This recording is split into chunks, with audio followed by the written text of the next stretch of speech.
This is the Tabernacle Podcast with Tim Burgess. Hi, John. Hi. David Hoeflinger. Hello. And me, John Vermilia. We got Benjamin producing right over here. How's the boys doing? I'm doing great. I'm ready for some warmer weather, I guess.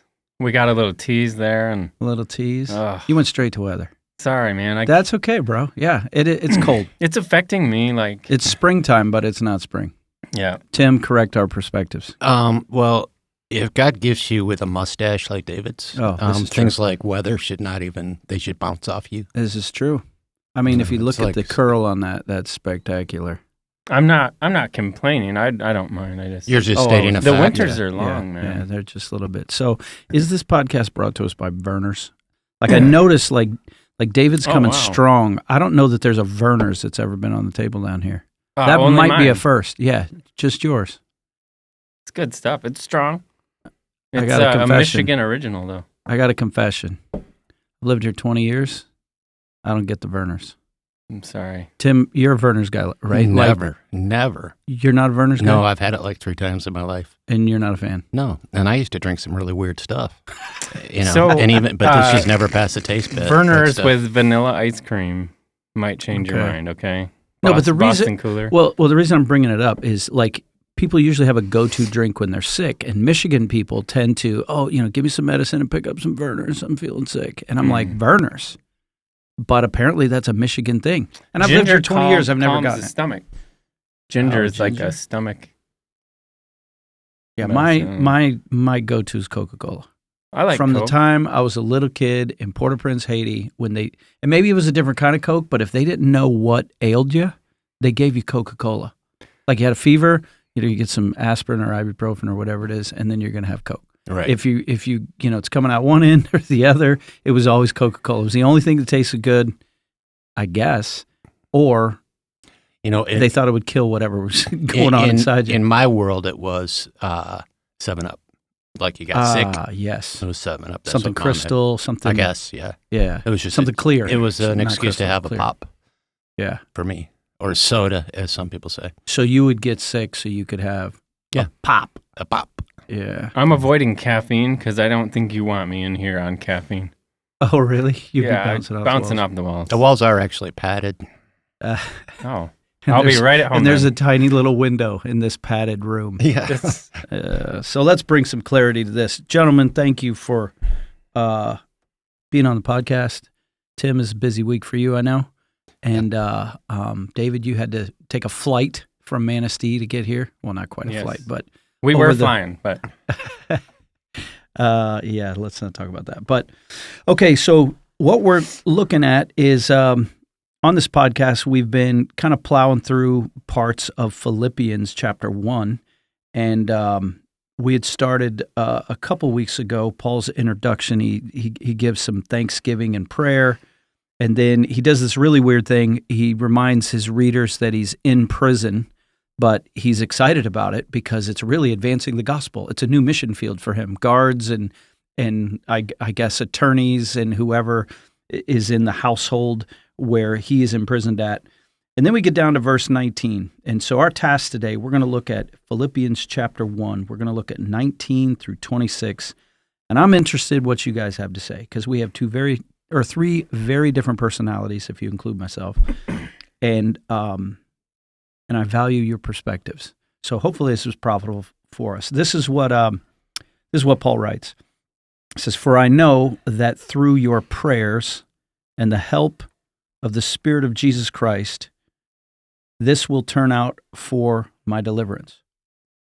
As it is my eager expectation and hope that I will not be at all ashamed, but that with full courage now, as always, Christ will be honored in my body, whether by life or by death.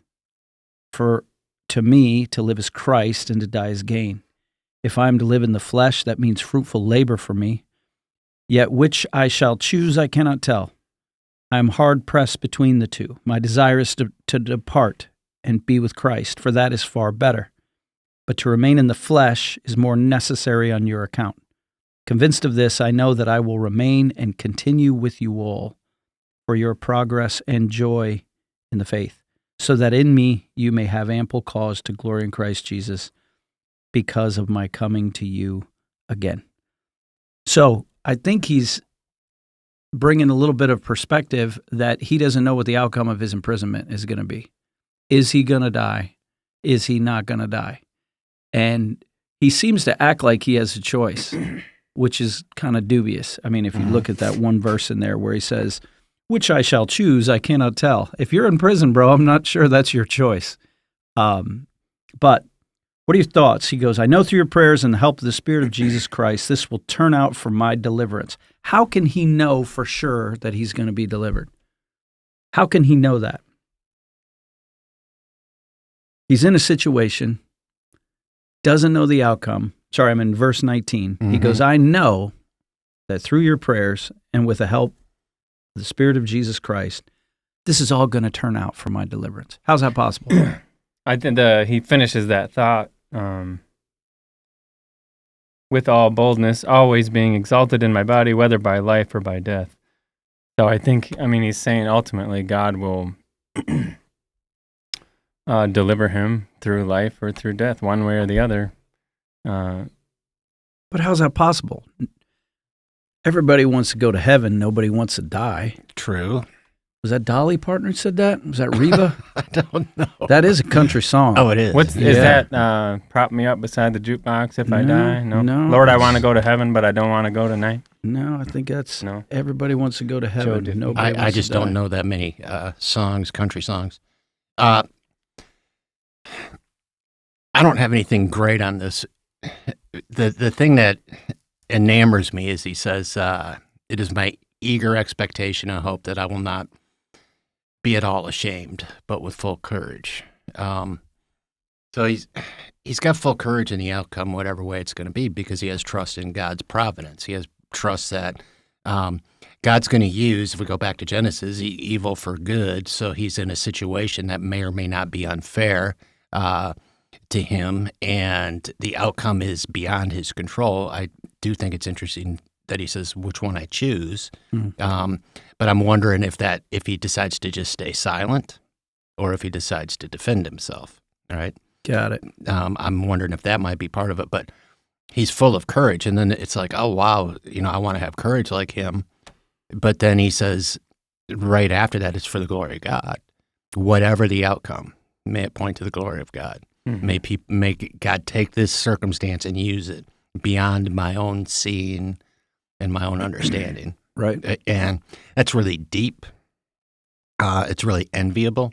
And it's simple for me to read it in a story and understand that. And I'm rooting for him to make the right choice, right? And the right actions when I place myself in there, because I think that is ultimately your question, is here's the circumstances, they're dire. How does he have all of this happiness and joy and confidence? Right. Right. Because the Christian answer, and all three of us have been a Christian for more than a minute, and the Christian ghetto that Tim and I grew up in, and I assume that you did as well, we hear this all the time. Oh, well, to live is Christ, but to die is gain, But that's one thing to say it or preach it or read it, but that's not what the world says at all. I mean, and even the Christian world, right? It's like God's wired us for life, but we're under the curse of death. And this perspective here, obviously when he says, either way, this is going to turn out for my deliverance, that's foreshadowing what he's going to say in the next few verses. This whole theme of this part is his statement in verse 21, for me to live is Christ and to die is gain. So if I'm going to stay alive, it's for the glory of Jesus. But if I die, that's actually a good thing. It doesn't mean he's rushing to his death. It doesn't mean that we should seek death. But he's pointing out the fact that this world is not his home, that his citizenship is somewhere else, right?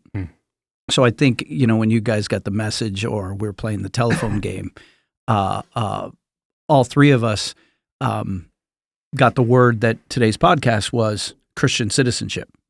And so you have a copy of the Constitution ready to go. I mean, it was kind of a bait and switch. I was like, oh, yeah, I got some good questions about that. And, let's kind of go there. And then when we saw our passage, it's like, it's not, we're not talking about that at all. We're talking about where our true citizenship lies. And at least from Paul, it feels like what he's saying is that our citizenship is not of this world. Agree, disagree, or flesh that out for me. Well, it's not at verse 19, your prayers and the help of the Spirit of Jesus Christ. So it's not his own effort, right? Okay. It's not willpower. What he's counting on is the Spirit, and what he's counting on is the power of prayer that's going to embolden him. So the Spirit will allow Paul to make the right choices, whatever, even though they're as limited as they are, right? Right. So his choice is limited by power outside his control. Outside of his own control. But he has confidence in the outcome, right? Yes. So the confidence, if he's going to have confidence in the outcome of that, this deliverance word is interesting for me. With the help of the Spirit of Jesus Christ, this will turn out for my deliverance. For me, that reads, I'm going to be set free, right? Well, I'm wondering if he has a deeper meaning in that too, in that word deliverance. Is it to be set free from prison, or is it to be set free from the earthly body? Either way is deliverance in his mind. Right. But there's also, when the moment of death comes, we're alone. Right. You're born alone and you die alone. Those are just facts, Jack. And that's not meant to be scary. Right. But it's just the way of the world. With his utmost confidence in who Jesus is, what Jesus accomplished on the cross, how much God loves him, and the power of the Spirit, he knows this isn't the end, that there's a glory to go to. Right. And to be in the presence of God is something that Paul seems to have grasped in a hyper-intellectual and a hyper-spiritual way. Probably way more than I would ever possibly dream of getting to, personally. Right. That's how it seems to me. David, what are you thinking? You just took a deep breath. So, the citizenship question, I think there's a hierarchy of we're citizens of heaven and of earth. Right. But our citizenship is first to heaven. Right. Right. And my Acts 5:29, but Peter and the apostles answered, we must obey God rather than men. Like there's an authority. God is the authority first. Right.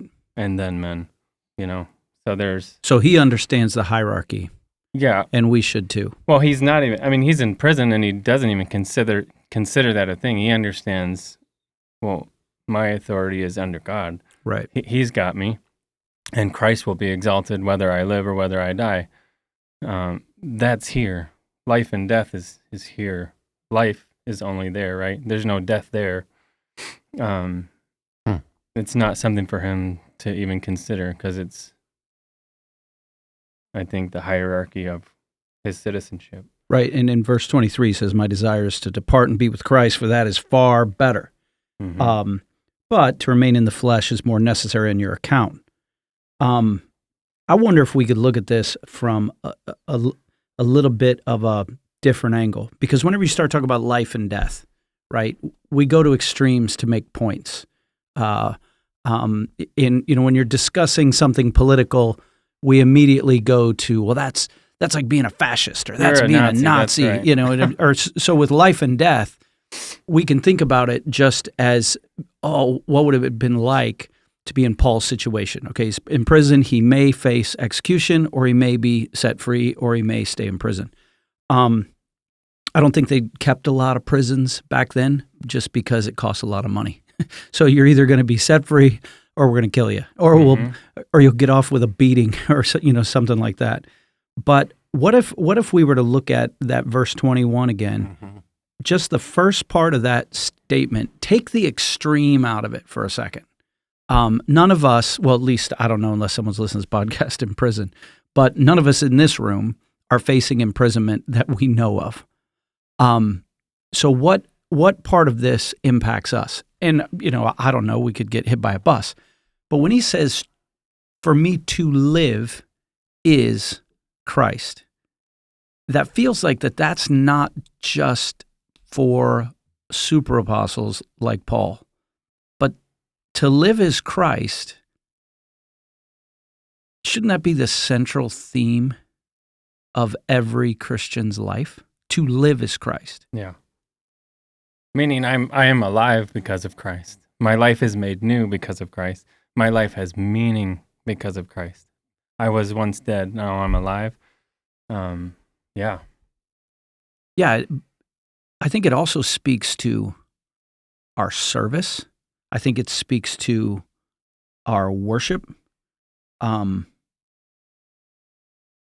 His singular aim was to bring glory to Christ Jesus.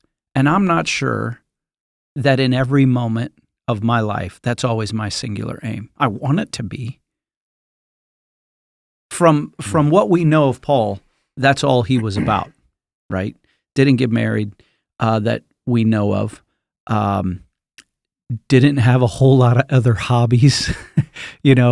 We never hear him talking to the Philippians, hey, thanks for your generous contribution to my 401k retirement. I mean, like we don't see any other aim in him. It's just start a revival, plant a church, or start a riot and get imprisoned and beaten or shipwrecked or run for your life. His singular aim was about bringing glory to Christ. And I wonder if sometimes that gets lost on us because of all to live as Christ and die as gain. It sounds so dramatic. It is all dramatic, but let's take the die as gain part out of it. That's not up to me. That's up to God. He's numbered my days. He's numbered all of our days. I can't control that. But what I can control is the living as Christ part. So living as Christ, we could go down 10 different tracks right now. I think the way that there comes a point where God allows us, he reaches out and we respond to him. And our response, depending on who you are in your life, is either yes or no. There's not a maybe. You either say no, God, or yes, God. Now, that doesn't mean he doesn't reach out more than once. He continues to reach out.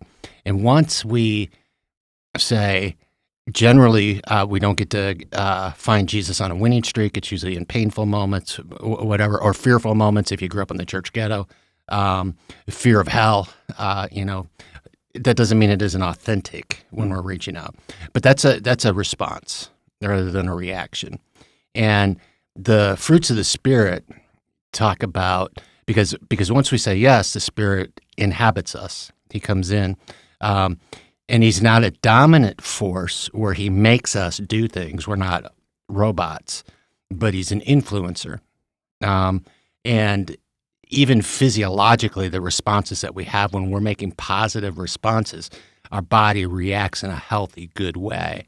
And when we're not doing it, our body reacts in a negative, angst way, anxieties, all of that type of stuff can come along. Fruit of the Spirit. So if there is no fruit, then who are we? Are we really his child then? And one of them is self-control. And self-control, I think, is when I'm looking at this, because Paul is setting up an example that is impossible for the vast majority of us to attain, right? It's a different world. It's a different lifetime, whatever. But it's very difficult to go where he went. But that doesn't necessitate our lack of choice or our lack of making a response rather than reacting, right? So how am I going to react if I'm in prison? I'm going to be fearful. I'm going to be angry. All of these feelings. He's choosing instead to have a response, and the response comes from self-control. And the self-control is a fruit of the Spirit. And so his gifting that he's given this, if we take out the death part, because he feels the same about death as he does life, both are okay. Right. Whatever God desires, I'm going to be okay. You get the impression he's completely at peace. He is at peace, and that peace is a choice, right? And it's a choice to listen. It doesn't mean it's easy. Right. Please, because I've had times in my life where I can go back and go, boy, I really wish I would have made different choices. Right. Right. And Paul does a beautiful thing later on. If you continue in Philippians, I think it's in chapter 3, maybe 4, where he says, I have not arrived. You know, Right. it's follow my example. As I follow Christ. But I have not arrived. Don't think that he says something like, I'm on a really good path, right? I've journeyed a long way in this good direction towards Jesus, listening and, proclaiming the gospel. He's done that, but he says, I haven't arrived, which I needed to hear that from Paul because he's too darn perfect sometimes. It feels like it. Yeah, it does. It does. It feels to me like this is an example I can't do. But he's also, in the midst of this, isn't this just an encouraging bit of Scripture rather than a fearful part of Scripture? Yeah. It's incredibly encouraging. If you have that perspective. Yes. And Paul's life seems so committed to for his life, for the to live as Christ part, that the die as gain part, I mean, that was nothing in comparison to, I mean, I'm not saying that heaven is nothing or that it's easy, but he was so committed to completely having Christ being the central focus of his life, that there was no fear of his death. And we didn't plan this, but, just this week, I mean, we buried a saint of this church, right? He wasn't a perfect man, but we love him, and we believe he's alive today. And as you were talking there, Tim, I was recalling visiting him the last time I saw him alive. I'm talking about Jim. And the message was clear there. No regrets, ready to go, not afraid. In pain, a lot of pain, no regrets. I mean, how cool is that to be able to say, I spent my life in service to God and his church and to others. I got no regrets. And if there are any regrets, that was bought and paid for by the blood of Jesus, right? So no regrets, to sit there with a happy, clean heart. I got no secrets. I got no, loose ends that have to be tied up. No fear. No fear. I'm ready to go. Loving his family, hanging on to his family. When I met with him, he's hanging on to me. But I mean, it wasn't this desperate clinging to life. It was a goodbye, is what it was.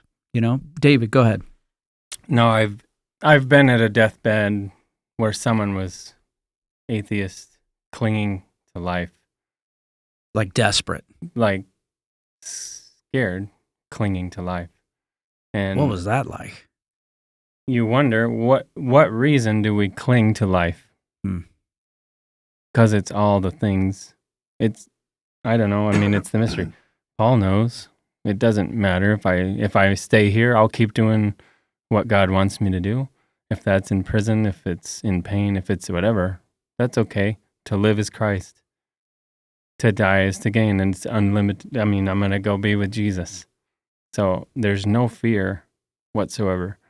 So living with open hands, not clinging, to the flesh. What was that like? It's scary because you tell someone the truth and they don't want to bend a knee, Yeah, the closest thing, it's just, I'm thinking about that, those life and death moments that you can face death if there are no regrets that way. I'm thinking about a book that actually Benjamin read, and it's on my to-read list. And it's a story of a soldier, an operator named Michael Mansour, who I believe in the Battle of Ramadi is sitting with two other SEALs on a rooftop. I've heard this. Yeah, and he's sitting in a lawn chair, and they're just, it's like an Overwatch position, and he's in the middle of three guys sitting in this lawn chair, or in lawn chairs, and a hand grenade, and you correct me if I get this story wrong, but a hand grenade comes over the parapet, the little ledge on a flat roof. Most of the roofs are flat, like in the country I grew up in. So the grenade drops right in front of all three. Two guys roll out. Like someone says grenade, rolls out. From his chair in that moment, he jumps face down on top of that grenade. Boom. And everyone's injured. He dies. And for that, posthumously, the Medal of Honor. Mm. But the only way to do that, and I'm not faulting the other two guys that rolled out. I'm saying that's one of those extreme moments, one of those life and death moments. But there's no regrets, no clinging. It simply love for his brothers that says, I choose that. To die is gain. I don't believe he did it to get a medal. I don't believe he did it so that his books would be written and his name would be on a wall and be remembered as a hero. It was the thing to do because maybe it was his training, maybe it was upbringing. He was a man of faith. Maybe it was his faith. But I feel like that's the same mentality with Paul. I feel like that same makeup is this life and the next. It's almost like there's not even, it's just a doorway. And it's like, well, it looks like I'm going to the next life because the only option for him was to save his buddies. Mm-hmm. And I would rather it be me. I would rather it be me because I'm ready and I have no regrets. And man, to be able to live that way, right? Mm-hmm. This is a challenge for me, this little passage here, to live as Christ and die as gain. So the die as gain part and the live as Christ part, I found a little article that talks about what does it mean to live as Christ. It says to live as Christ means we proclaim the gospel with our lives. To live as Christ means that we imitate the example of Christ. To live as Christ means that we pursue the knowledge of Christ. To live as Christ, and this is the one that hits me right between the eyes, means we're willing to give up anything that prevents us from having Christ. To say, the central focus, everything about me is just Christ. And then finally it says to live as Christ means that Christ is our focus, our goal, and our chief desire. And then it kind of reminds us of what it says in Hebrews chapter 12, that we're to run the race marked out for us, lay aside, the sin that entangles us, fix our eyes on Jesus. He is our life. It's this extreme view. Is it too extreme? Shouldn't we just calm down? It made me think of when Jesus said, if you love me, you'll keep my commandments. He didn't demand it. He said, if you love me.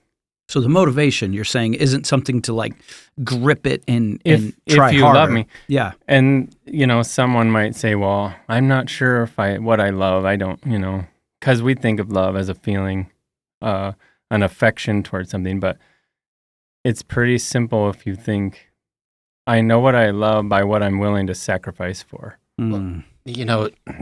So I'm willing to sacrifice my time to go to the game. Mm-hmm. I got to get home. I'm gonna go home early from church to watch the game.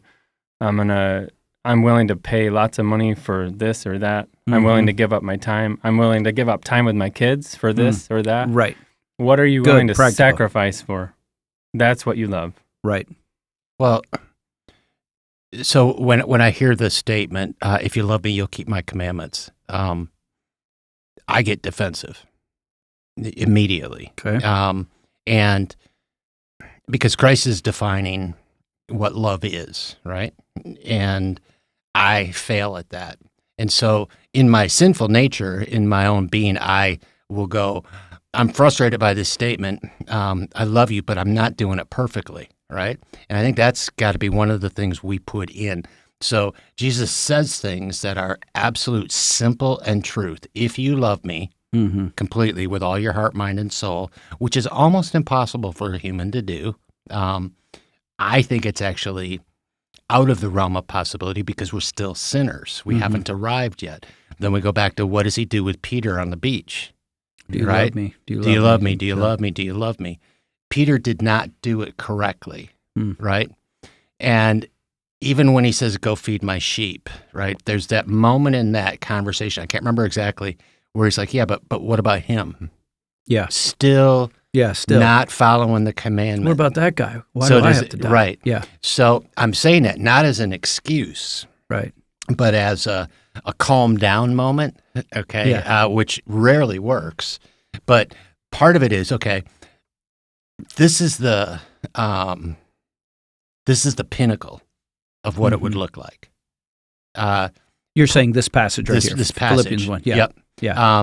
And I'm in prison. I'm facing death. Right. Here are my options. Yeah. And here's all of the things. Isn't he a hero? He jumped on a grenade. Right. Right. Right. And yeah, in the grenade moment, the one thing about that is it's instantaneous decision. There is no time for anything else. Right. It's yes or no. Right. Right. And me, I'd probably be a dummy and freeze and just close my eyes, right, and sit right where I am. But you know, that's not funny, but that's funny. Well, it kind of is, right? Yeah, I mean, but that might be how I would respond. I can't make a decision. Yeah, I would hope that I would have, the courage and the desire to do that, but I can't say that until I'm in that situation.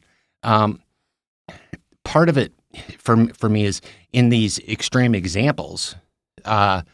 I don't want to lose the fact that I think a lot of our listeners are going, man, I fail at this. Man, I fail at this. Man, good. I fail this at is this. good. Yeah. And I want us to go, yeah, but what areas have you succeeded in, right? Yeah. So if Paul hadn't arrived, and he says so in his own words, and I trust that he's being truthful, right? He's sharing his heart.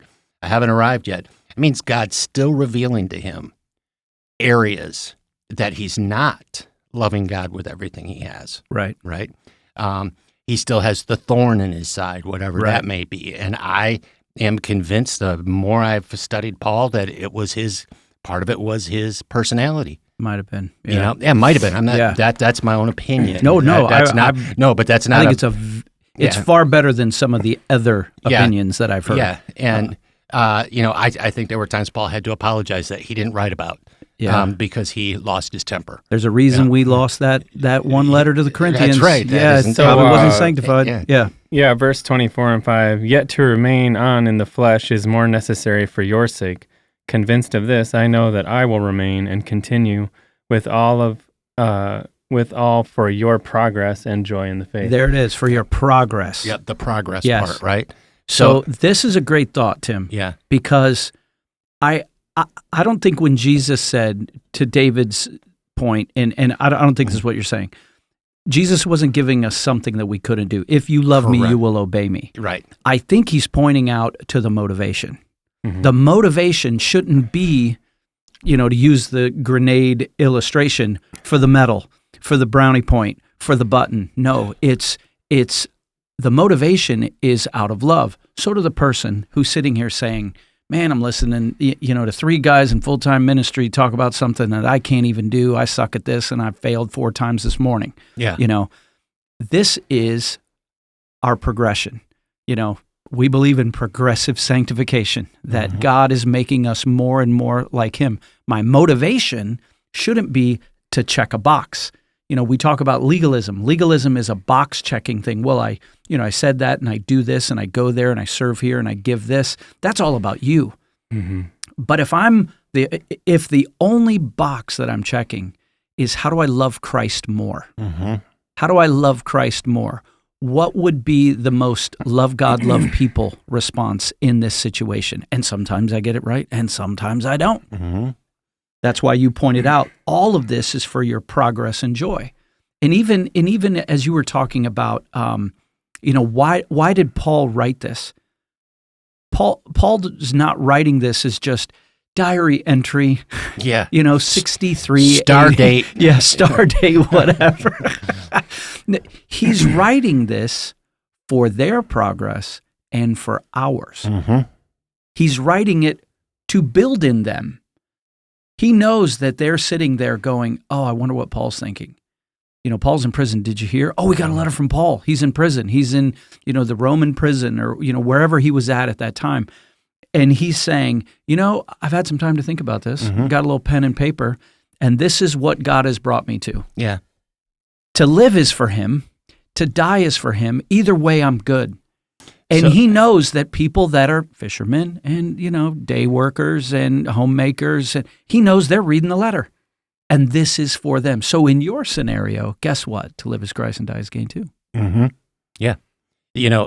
There's this explanation here, and this is like verse, 20, 21 maybe. Yes, whatever it takes. It's on the contrary. This is Paul writing. Everything happening to me in this jail only serves to make Christ more accurately known, regardless of whether I live or die. They didn't shut me up. They gave me a platform. Alive, I'm Christ's messenger. Dead, I'm his prize.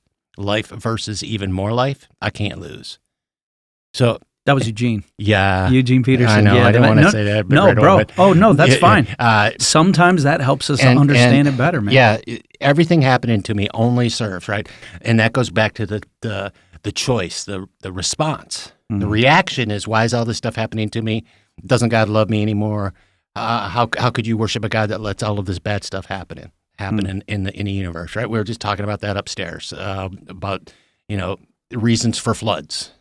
Right. Okay. It only serves to make Christ more accurately known if in that moment we choose to love like Jesus loved. Right? Yes. That's it. That's good. That love is in this instance, and I think it's probably one of the most profound things. My brother Randy preached a sermon on this many years ago, and it was brilliant. And love is an action verb, right? And it can be many things, but rarely do we think of love as a verb. As what action do we take? We think of it as a feeling. It is exactly, right? And I don't always feel in love with Jesus in a feel way, because this morning I made a commitment to myself. It's not raining. It's not snowing. I'm going to be on the deck. 18 degrees. I went out, turned the heater on, put my coat on, sat out on the deck. That's not Christian. And it was very beautiful, very amazing. And I began to think about self first, because I'm cold and miserable. And then it's like, nope, the heater's doing some good. This is okay. I got a sermon coming up.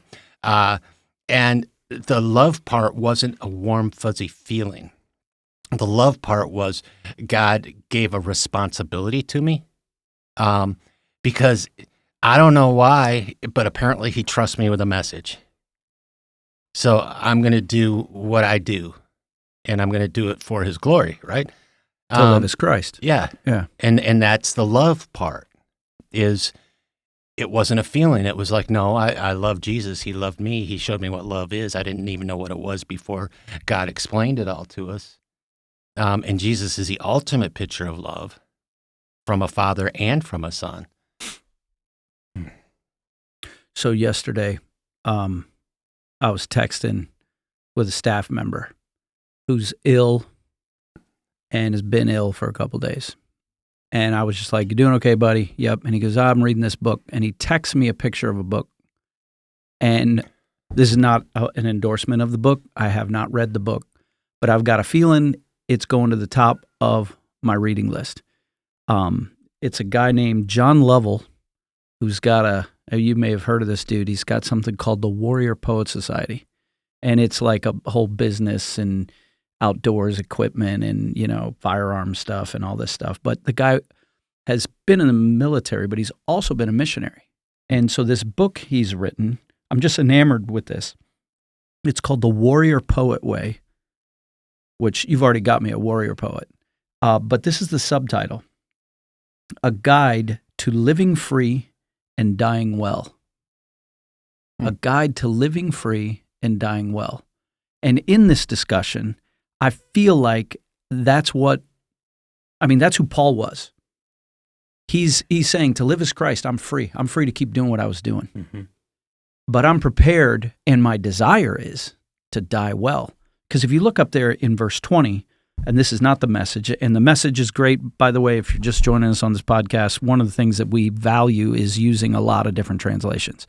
But it says in verse 20, "It's my eager expectation and hope that I will not be at all ashamed, but that with full courage, now as always, Christ will be honored in my body, whether by life or by death." That's what to live as Christ and die as gain is about. That's almost an explanation verse. that no matter what I do, to live is Christ and die is gain. So an illustration just popped into my head. Tim, you shared with me and you were teaching me with this illustration, because those little things that I know are for me, they stay in my head. Stuff that I was supposed to remember that my wife told me yesterday, why do they just go away? But it was a couple years ago, you were going through another intense therapy for the chronic pain that you live with, right? And you were sharing that initially you were a little bit, I don't want to say bitter, but just frustrated, and just, I think you had to drive to Frankfurt or something, and it wasn't dialysis, but it's like that. You're going to sit there and basically get chemo, and you were feeling low because it was taking you away from the church, taking you away from meetings, taking you off your schedule, taking away from your family, and you were just in that moment. You shared with me that you're just frustrated and kind of mad. It's like, really, God, you gave me this message, and here I am stuck in this room with another person hooked up to machines and medical staff coming in and out. And was it weekly you had to do that? No, it was monthly, but it was a monthly thing, but it was long. Mm-hmm. And then there was a turn, and it was a choice. And the choice, I would say, was to choose to live as Christ. And if I'm dying here, then dying's gain. But the choice you made was to actually interact with these other human beings. And if I remember right, you were like, well, if I'm going to be a pastor, I'm going to be a pastor to these guys. I'm going to get to know this young lady and what's going on in her life. And some of the stories, like I remember you telling me that, and then the stories you brought back of just deep, meaningful conversations that you started having with people, that really impacted me. Right. Because I would have just been, this sucks and this is the worst, and made it all about me. And Tim loves to tell John, remind me that it's not all about you, John, right? In that moment, I saw you live that. How did you get there? Well, God is tricky that way. So he allowed my personality, which he gave me. God, you did that. You used my personality in a way that opened my eyes. So, first of all, there were no young people. It was always old people. I was the youngest at the time, and it was really gray hairs. And it was this small room, and there were a bunch of lazy boys in there. And we'd all have to sit there for 2 hours and get our drugs. And it's not terribly uncomfortable or anything, but they had a TV in there, and when I would come in, the TV would be on way too loud, and it would always be something like The Price is Right, or I was just gonna guess The Price is Right, or a talk show, and it was horrible. I was dying, and I was actually, since we're on podcasts, I was pissed off sitting there listening to this, and a couple times I suggested turning the station or whatever, or turning it down. It didn't go well. So I made it I wanted to be the first one there. So my next appointment I was the first one there, and I hid the remote. You cut it off so nobody could find it. And at first people were looking for sitting on the remote. Yeah. No, I put it up high where they couldn't reach because they were all short people. Old people get short, I think. But anyways, so that was the beginning. And then we just began these conversations, and we would generally, there would be like 5 of us in that room, and we'd kind of be the same 5 for a while, and then one would have a different time appointment, and we'd get somebody new in or whatever. And it just became talking time. And we started finding out, oh, you live in Alpena, you traveled all the way over here for that. So we would, commiserate, but then we would start finding out about, I met one of the most humble, amazing World War II veterans, and got some really, really personal stories with him. And there was, in a way, I was his pastor for a little bit. And I felt so honored by that, because I'm just this punk sitting in here, and there's a man who's lived the real life and was in Burma, and had experiences that are breathtaking. And for some reason, God just said, and Heidi and I made the decision. It's like, okay, if we're going to have this, together, because it isn't like one of you gets sick, both of you get sick, because she's got to watch me, and listen to me whine. But let's make this a ministry. So it's a conscious choice. It was a choice, and it wasn't to live is Christ. Right. And I got, I want to be really, really careful here. That is not in my nature. I'm a very selfish and manipulative person at heart. That's who I was. And the Spirit Bingo. is the one who said, okay, the gift of gab that you have, the thing that you really, really, really enjoy talking with people, and noise that bothers you like crazy in that loud room with the Price is Right. Yeah, you're right. Shut that off. And try this. And it actually got to a point where there were a couple of times, and I hope my doctor never listens to this, but I would come walking into the office, and one of the reception people would look up, and they would hold up the remote and put it down, and they would put it back in after I left. Nice. So, yeah. For me, that's a great everyday example. I don't know what it looks like in every person's life that's listening to this. Hopefully they're still listening to us, because that for me is worth it, is to make that choice. David, you got something. Oh, I think whenever we're feeling uncomfortable, that's like a little prod. I think here's an opportunity to live as Christ. I'm here. Right? I'm here. Hey, this is it. So live as Christ, Do you ever think that sometimes the Holy Spirit is like one of our kids when they're little? Oh, yeah. And you're talking and to somebody, and they're coming up and going, Tim. Dad. Except the Spirit doesn't call us Dad. It's like, John. Stop. What? Did you ever get frustrated? I was whispering. It was a still small voice, but you weren't listening. So now I'm yelling. No, I've experienced the little tappy taps from the Holy Spirit. I've also experienced the Holy Spirit full on taking my legs out and tripping me and fall flat on my face. I mean, have you ever answered that though, and it not been something really cool? Whenever the Spirit prompts you, when you just do it, how cool is it? It's always something great, right? And I don't know.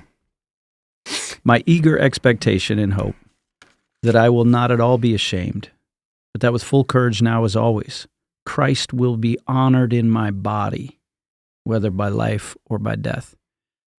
I think another aspect of living as Christ and dying as gain that we can take from Paul. Paul is aware he's on display. Mm-hmm. In fact, David, you're probably better at remembering exactly where this is than me, but at one point he talks about, for we are on display at the end of a procession, like as speaking of he and his colleague in ministry. But Paul's aware that he's on display.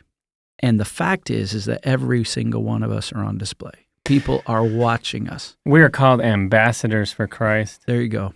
And if you've ever been to an embassy, I have. There's up here is the flag. And there's right? the seal right over the gate. Yeah. We are ambassadors, and we're walking around with the banner of Christ. And why? And how are we? And why is that? How are we living, carrying around the banner of Christ? People see it. It's up here. We put it up there. I'm a Christian. Yeah. Wear the Christian T-shirt. Yeah. Yeah. And so, wait, what? I thought you were a Christian. You're being really rude. What's going on, or whatever. Yeah. But I mean, how are we're on display? People are watching. Tim talks about the fact that once you become pastor, you don't have any camo. Mm-hmm. But it's if they saw your truck in front of the campus that you go to or the church that you attend in a small town, they know, or they hear, or they see whatever that is. And so this is where we turn the corner to the citizenship piece. Paul can't say any of this stuff if he feels like he's a citizen of earth, a citizen. I mean, obviously he is legally a citizen of Rome. He talks about that later. That's what got him in this mess, or that's what got him to Rome. He's like, I appealed to Rome when he was arrested, and which he had every right to do. That may have sealed his fate, but it's him thinking there's new ground for me to plow in ministry, in prisons and in Rome, and here's my ticket to Rome. They've got to ship me there, and that's where we believe he died. That's what church history says. Mm-hmm. But his ultimate citizenship was not to Caesar. His ultimate citizenship wasn't these 40 years we've got on this earth. His citizenship is in heaven. And I think that that's a perspective that in 2024, we need badly. So can we talk about that a minute? Go for it. This country is a republic, right? So what that means is that the sovereign of this nation is, as it says in the beginning of the Constitution, we the people. Right. In order to form a more perfect union. Mm-hmm. And then they go on to list, attributes of really good things, good principles. The best we can come up with. We get very upset with politicians and leadership, but ultimately they answer to us. And what that means is that we are the problem. That's not a very popular idea. Say that again. We are the problem. There you go. So Civics 101. And I was a civics teacher. So we want to get mad. We elect people. They don't do what they said, but we're the ones electing them. Right. And we are the people. If you want to see a better outcome in your country, then you love God, love people, and you make disciples. Period. Boom. You be a man and you find your Bible, right? You raise your kids to know the Bible. You live a life holding the banner of Christ, right? As a warrior poet. As a warrior poet, but you don't, you're not going to do it perfectly, but you get up and you put other guys around you who are going to help you back up and keep walking. We don't need another politician. We don't. They're not going to fix it. We're going to fix it. Good. From the ground up, period. So that's it. No, that's a beautiful rant. That's our clip right there. That's a beautiful rant. And that's a perspective in 2024 as we're facing another election that's going to rend relationships at Thanksgiving and in churches and in communities. And I love that perspective. You said something, we the people of this country, to stay with your example, that means the sovereign is the people. So when I say we're citizens of heaven, who's the sovereign? God Almighty. God Almighty. Christ our King, right?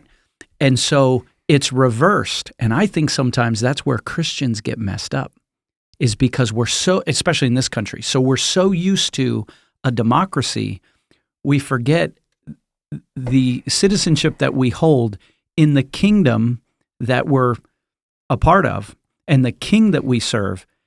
It ain't no democracy. No. It's not about me. It's about him. And a free society only works, a self-governed society only works in submission to God's authority, period. And that's, again, the hierarchy of our citizenship. 100%. And that's a completely different podcast where we can talk about what's broken with the United States. Because you're exactly right. What's broken is the assumption that it would be, or the strongest residue would be biblical Christians. The only way the U.S. Constitution works, the only way representative government works, is if there's a residue of biblical Christianity throughout the nation. So I believe you're 100% right. What ails our country is us, is the fact that there's not more people loving God, loving people, and making disciples. Where I'm turning that corner is with our citizenship in heaven. Is there, if I'm an ambassador, like you said, this world is not my home, I'm living for something greater, and I'm on display. I'm on display for the glory of the King. That's the only way that guy... I got to throw my C.S. Lewis quote in there. Go for it, yeah. If you aim at heaven, you will get earth thrown in. Yeah. If you aim at earth, you will get neither. Right. Right. Yeah, I think we have a responsibility, and people need to take this seriously. I think people take their citizenship, and or at least they go and vote, and they're really angry about all that stuff, and they get really fired up. But how fired up are they about their responsibility or their response to what Christ has done in their life? So if we jump down to verses 27 to 28. Sure. Tim always colors outside the lines. That's fine. No. Yeah. No, go. That's how God made you. You color outside the lines. It makes the picture better. This actually goes you complete to the exact topic we're talking about. It says in verse 27, only let your manner of life be worthy of the gospel of Christ, right? And if you check the footnote under the word worthy, it says it's Greek, only behave as a citizen worthy. Yeah. Right? So we've been talking about citizenship. That's where this comes from. Right. Why that particular part was chosen as a title. So to behave as citizens worthy. And Paul rambles like he does in his sentences, right? But if we break it down, with one mind striving side by side for the faith of the gospel, and not frightened in anything by your opponents. So if we just go politics in the U.S., I would say if congregations of believing Christians were to be honest for a minute and we were to talk about politics, they would be able to say, I am afraid of what's happening. It's fear-based. Yep. Yeah. And that elicits a reaction. And Paul is saying, no, here's the response. Okay, over and over and over, this response that he's given. So live your life in a manner worthy. Remember the campfire song from way back when hippies were Christians, some of them. And, I hate these songs so much. You're about to sing it? No, yeah. There's no singing on this podcast. There is no singing on this podcast.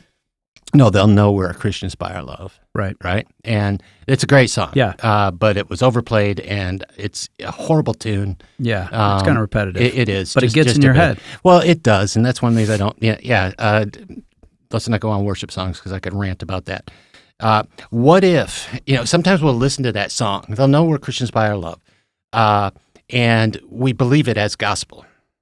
Right? We just believe that as gospel. We have this incredibly flawed view of what love is. And what it was turned into in the hippie type movement of the church for a while was, kumbaya, let's all come together. The beautiful, it's like an old Coke commercial where all of the teens are around the fire playing a guitar and multiple races are represented. And isn't it wonderful if we all have a Coke and hold hands or whatever? It's kind of that type of Werner. Jesus. Werners, So what if it was, they'll know we're Christians by how we apologize when we're wrong? Mm-hmm. That's love. Mm-hmm. Or by how we lay our life down. Yeah. Sacrifice. How we'll sacrifice. How we'll drop something, money in somebody's path, and they never know it, and we never seek recognition. Or they'll know we are Christians by how we forgive. Yes. What if it was, they'll know we are Christians by how we tip?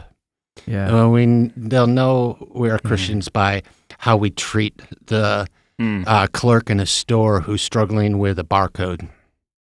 How we stand in line when it's inconvenience and I'm almost late for my plane. How about this? They'll know we are Christians by how I treat the TSA agent who stole my knife again. Yeah. Oh, I thought you were going somewhere else. But it's just no, that's good. But that's life, right? So that's part of being a citizen is you're going to be a productive member of society. So if we're just talking the Christian society, what is our production? Mm-hmm. Good. And I think that's the practical and tactical. That's the practical and tactical. Yeah. What's our production? And, if you start out on the assembly line and it's your first day, everybody knows you're a newbie, you're getting the jokes, blah, blah, blah, and it takes you a while, the expectations are a little lower. And in Christianity, it seems okay to stay there, to be the first day on the production line from now on. But I'm a Christian, and I'm not saying you're not. I'm not judging that at all. But what Paul's saying, no, live that life not only in that knowledge, but how do you grow exponentially as you go along? You're still in the assembly line. You should become a supervisor. Well, you should be a supervisor, or you should be the one everybody. Yeah, exactly. Or you should be training up others. Training up others. Everybody else is putting out 50 pieces an hour, and you're putting out 77 because you're that gifted at that position. Great. But instead, you're the guy that keeps messing up. No, you don't put part A in there. We're building a Lego thing. You have one red Lego, put it on the thing as the assembly line goes by. Yeah. And you can't do that. Right. You can't forgive, can't treat the person right. Mm-hmm.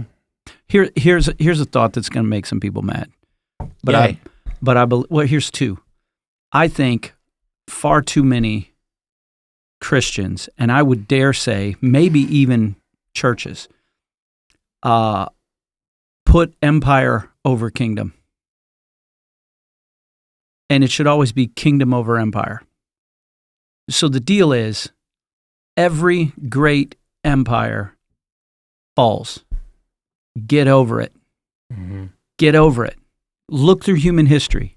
Every great empire falls. The United States is an empire. And we're all worried right now because Russia, China, Korea, Iran, India, Pakistan, like we're not the only ones with the big bomb.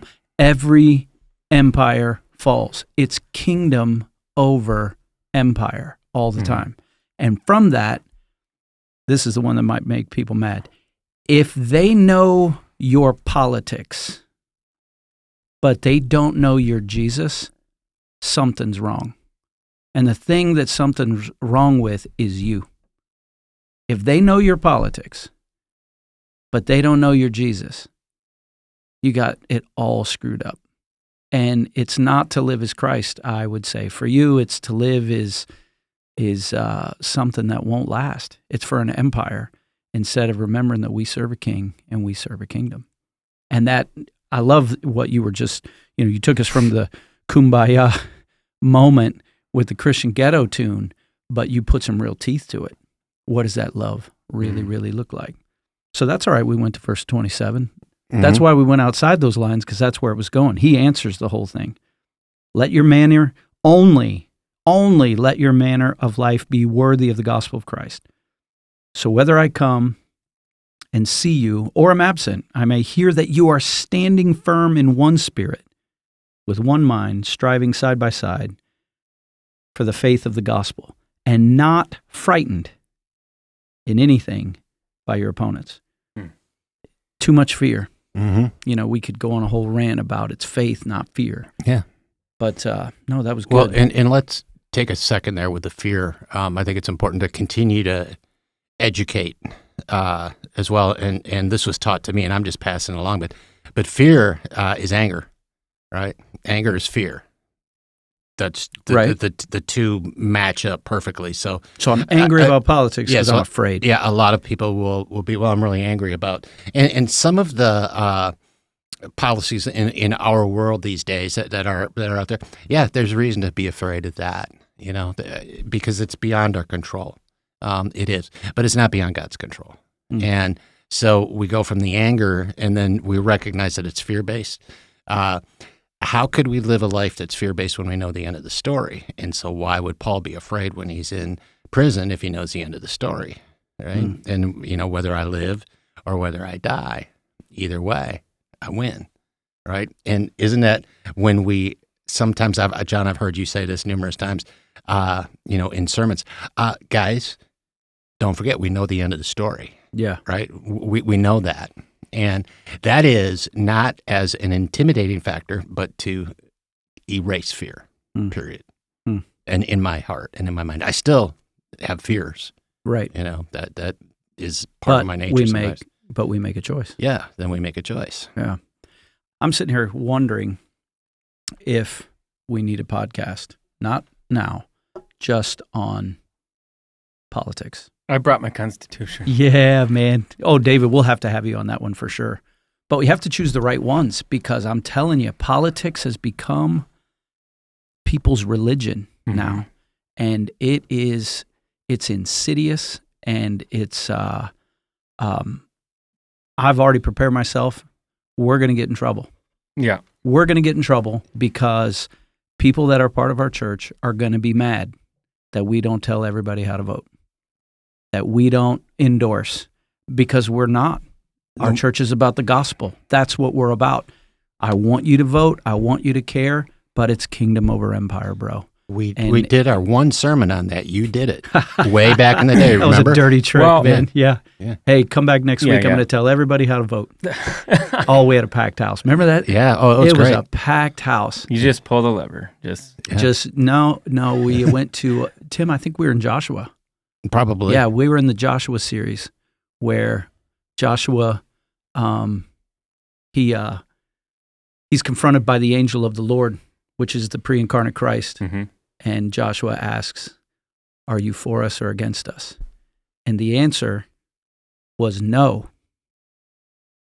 I don't play your multiple choice questions. Go look it up. Mhm. It's the angel of the Lord. He's not a tame lion. Yeah, he's God's man, God's agenda, God's purpose, God's will. They were going to smite everyone in Jericho. Are you for us or against us? You would think that God would say, well, I'm on your team. He goes, no, but I do command the armies of the Lord. Now, this is what I need you to do. Take off your shoes. You're standing on holy ground, first of all. Mm-hmm. That's my paraphrase. Yeah. Eugene's is a little bit better. But if we could have that perspective, it doesn't mean we don't care. It doesn't mean we don't make gospel choices when we pull the lever. It doesn't mean we don't pull the lever. Pull the lever. Yeah, go and vote. Kingdom over empire all the time. And don't be afraid. Yeah. And your takeaway line from that was vote for Jesus. Vote for Jesus. Yeah. If there's a write-in, that's what I would do. Yeah, he doesn't need your vote, by the way. Yeah, he doesn't need your vote, by the way. Yeah. Well played, David. Yeah. He doesn't need your vote. He's already king. Yeah. Yeah. So, You know, the political part of whether we ever do a podcast about that or not. I would only do it if it were incredibly well baked in prayer. That we were able to call each other out if it was a personal opinion about something rather than something we could back up scripturally.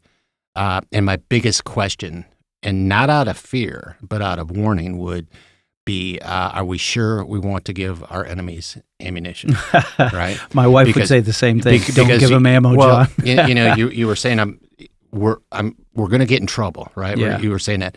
I take it that more in a worldly perspective.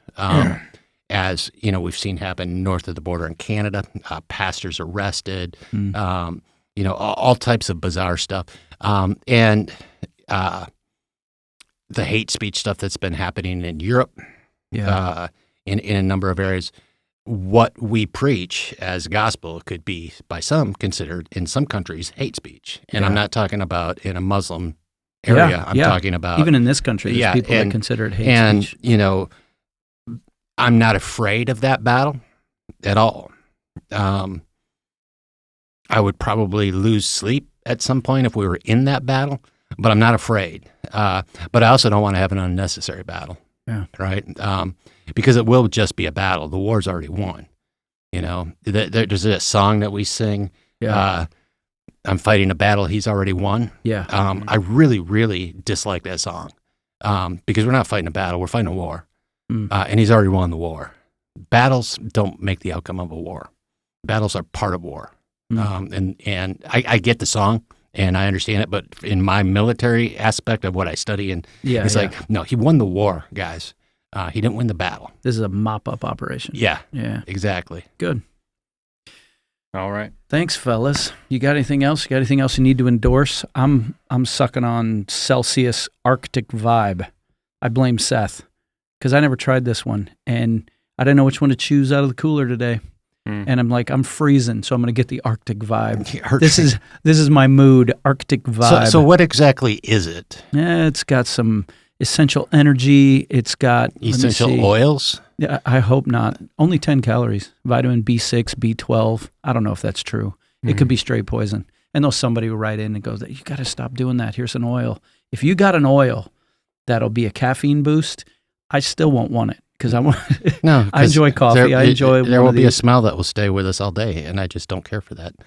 You know, 100%. The essential, and I'm not trying to bash the essential oil people. That's another podcast. But that's another podcast. But there are. Hey, they're in my family. But there are certain fragrances that I don't think you realize are offensive to a number of the population. Yeah. So if you can figure out a way to bathe yourself in essential oils, and not be odoriferous, that'd be cool.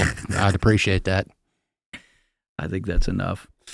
It's like perfumes, John. There's certain perfumes that gives me insane headaches. This is true. I remember going to a church in Canada. They had a fragrance-free zone. Yeah. And I was like, I'm glad we don't have fragrance-free zones. Yeah. That lady's always in front of me on the airplane or something. And she's not fragrance-free. Should turn her fan up so it just wafting right over. It's like that smell of fragrant old lady.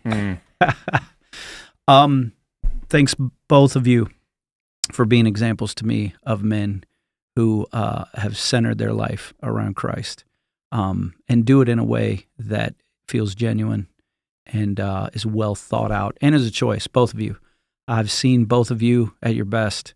I've seen you in some of your worst moments, and it's consistent. So in case you wonder who you're listening to, Benjamin, thank you for putting up with us. Until next time, podcast family, share it if you will. We still want to get the word out. And if you have ideas for the podcast, we have a ton of them.